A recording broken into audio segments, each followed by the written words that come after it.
I think for the overall GDP, we are of course, I think looking at that because that will tell you whether you are erasing the permanent losses or not. But I think if you look within the components of GDP, some of them have touched the trend. I mean, so one of them is clearly, I mean, exports is shooting above the trend.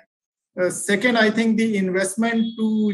I mean, if the momentum continues, I think they might be able to the permanent loss there would be less than the overall GDP. That's what I'm trying to say.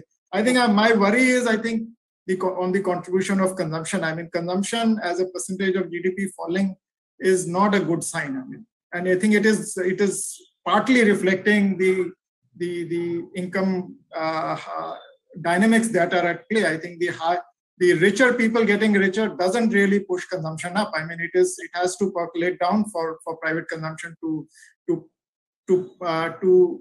improve in a sustainable manner, so to say. And I think that to me is one concern. I mean, which seem to be playing out. And I think the government still has the resources. I mean, which is a positive thing. I mean, which Rahul was also pointing out.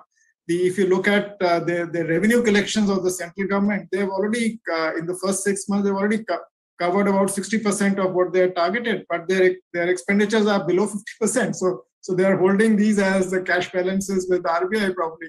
So I think so that needs so there is scope for spending. I mean, and I think it's good to have a buffer. And I think if Omicron proves to be a troublesome strain, then I think that buffer will come into play.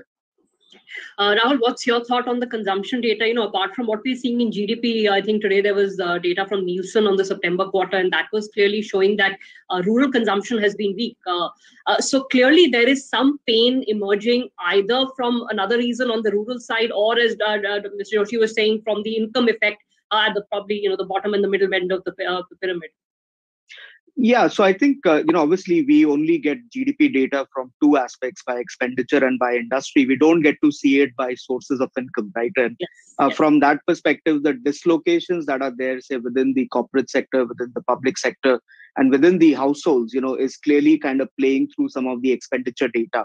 So the weakness in, say, employment conditions, that is very evident both from survey data, what CMI has been providing, what the PMI is indicating, that wages have not recovered, employment probably is still below where we were pre-pandemic. And so from that perspective, consumption being weak is not a major surprise. I think in level terms it is probably going to remain so.